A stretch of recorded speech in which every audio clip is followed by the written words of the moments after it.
I was walking the New York streets just this past week, and I had more people come up and talk about this competition.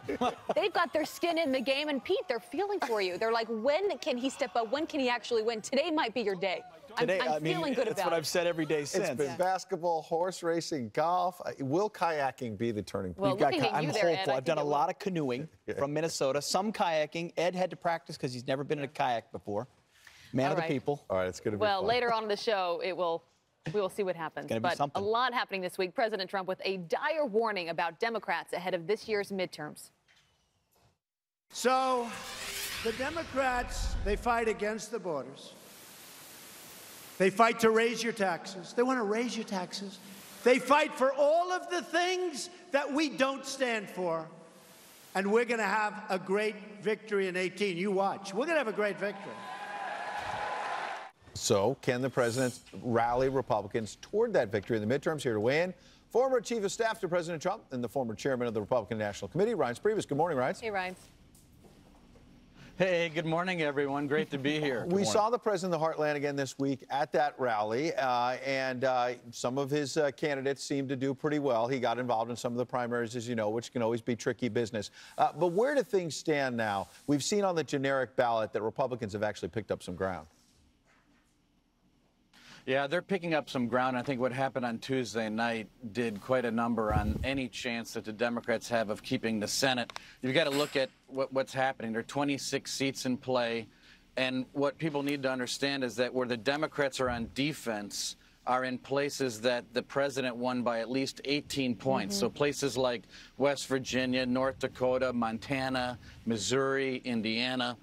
Those are all very difficult seats for the Democrats to defend, so the Republicans could pick up 1 or 2 or 3 of those seats.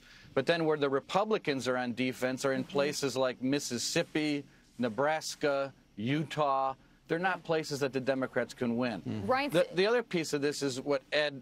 Yeah, go ahead. I was just going to say, is it too early to start to say that we are seeing a trend play out here? The states that you mentioned, the Republicans that won, most of them want to tie themselves closely with President Trump. They're wanting him to come visit that state and campaign for him. Should establishment Republicans be concerned about these midterms? Is it too early to say that? Well, I think it's definitely too early to say. I mean, there are 3 great things going in the favor of the Republicans. Number 1, DJT, the president. Same formula as 2016. Number 2, the RNC, which people don't really talk a lot about, but if you look at what the work that Ron has been doing at the RNC, the fact that they're 5 times the money of the DNC, it really matters on the ground game, the voter turnout, all the boring things that people don't talk about. These are all marginal seats in the House. And then the last thing is Paul Ryan and Kevin McCarthy.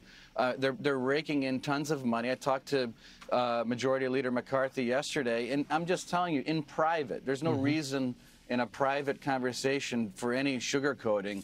They feel confident that they can keep the House, and they cite to the fact that the President of the United States, in spite of all the noise, is doing great things for the country. And North Korea comes through. You know, look, it's still a long way away, but if North Korea comes through, you've got the economy, foreign policy, ISIS. Yep. I think people have to stop denying the fact that the president's actions are actually not just doing a great job for the country, but they're going to reflect well on the Republican Party. Well, right, speaking of the international scene, the candidate that President Trump ran against, Hillary Clinton, was in Australia recently. And she is a lot invested in the Iran deal, as do the Obama team and other folks. She was criticizing it. Listen to what she had to say. Pulling out of the Iran nuclear deal will make it harder to negotiate successfully with North Korea or anyone else. Pulling out of that agreement makes America less safe and less trusted, and Iran more dangerous. As Secretary of State, I helped negotiate the crippling international sanctions that brought Iran to the table. It would be much harder a second time now that our credibility is shot. Right? She said, you just rattled off things the president has accomplished. She says our credibility is shot.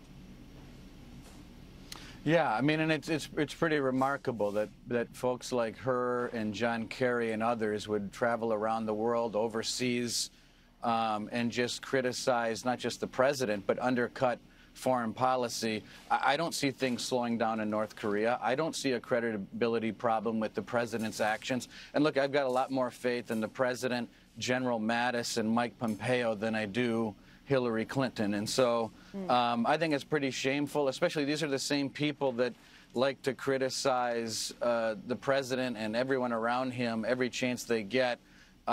This is pretty hypocritical of Hillary Clinton, and it's unpatriotic. I think people ought to basically, if you've got nothing good to say, then don't say anything at all, or focus on the good things. Focus on the few things that you do agree with, and brag about America. That's what we should all be doing overseas, not cutting us apart. It's a powerful way to put it. It is unpatriotic to go overseas and undermine accomplishments. Good to have you with us this morning. Great Thank to you. see you.